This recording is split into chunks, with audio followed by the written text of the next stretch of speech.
The Radio Wemo Breakfast. Bond does Deutschland. It's Kirsty Bond in Germany. Yes, it is indeed. Kirsty Bond joining us live from her place, an apartment or house. I'm not really sure, actually. She's going to tell us. Kirsty Bond, g'day to you.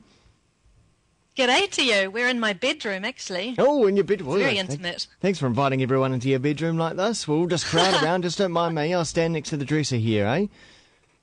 Nothing sacred anymore, is it? No. But isn't it an apartment that you have there? It is an apartment. Actually, most people in the city I'm in, which is called Mannheim, live in apartments. It's quite good not having to worry about doing the gardening and mowing the lawns and all those sorts of chores. Yeah, fair enough. Hey Bond, today we're going to be talking about your obsession with dogs while you're there in Germany. What's going on? My obsession with dogs? No, I think we're going to be talking about Germany's obsession with dogs.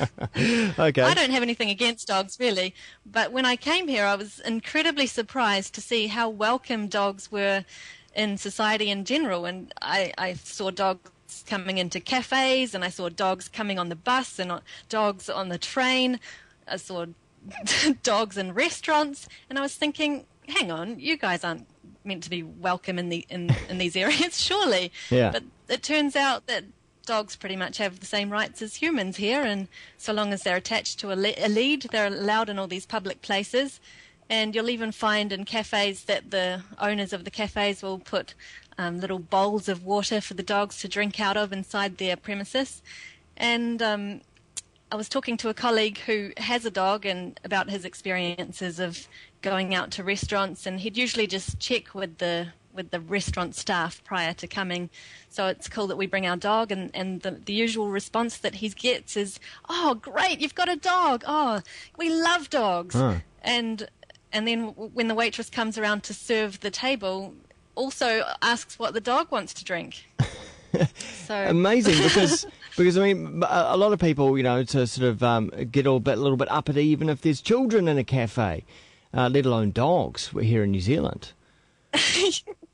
Yeah, exactly. Well, it's not common in New Zealand at all to be able to take a dog into an eating establishment, is it? No, not unless it's a guide dog. In fact, there might even be some kind of law or bylaw, depending on what the council rules are, against dogs in public places like that.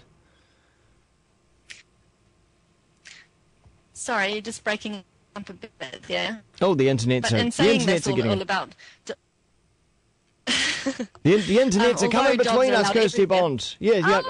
I was just saying that the dogs just aren't welcome unless they're guide dogs here in New Zealand. Yeah, exactly. So here, there's pretty much a sign for anything. So you can assume that you can take your dog inside unless there's a little sign outside with a picture of a dog saying, "Oh, unfortunately, we must wait outside."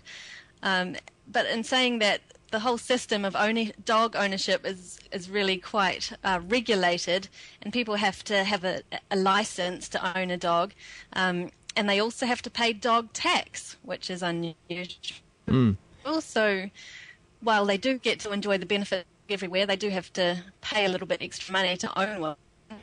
And Kirsty, you when you went skiing, you go skiing quite regularly, but you saw an unusual sight, some kind of a dog that was wearing boots of some kind.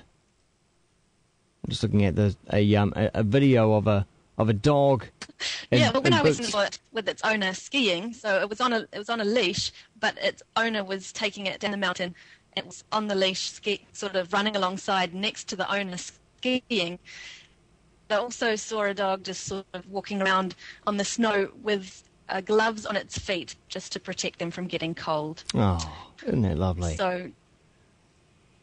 So dogs truly are a man's best friend over here.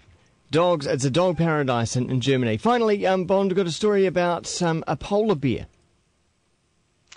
Well, it's not just any polar bear, Wemo. You might be aware of this certain polar bear called Knut. He rose to worldwide fame when he was born in 2007 at the Berlin Zoo, and about 500 journalists attended Knut's first public appearance, which sort of initiated him as well, it sort of sparked Knut mania, as it were. Knut was registered as a trademark. He's been on the cover of Vanity Fair magazine. He's had toys and lollies and books and songs and you name it named after him. He's even got a Facebook page if you're interested in becoming his friend there. But more recently, Knut got a female companion. It's meant to just be a temporary scenario, and the two didn't really get on that well at first, but they've started taking a liking to each other. And now, because of this, the German section of the animal rights group PETA has come out and voiced their concerns about the potential mating of Knut with this female polar bear called Giovanna, because apparently they share the same grandfather, which means if they were to mate, they could threaten the diversity of the German polar bear population and also increase the risk of a condition called incest depression. Oh. Yeah, exactly. Yeah. So, do you know what PETA's solution for preventing mutant polar bear babies is? Tell us. Give Knut the snip.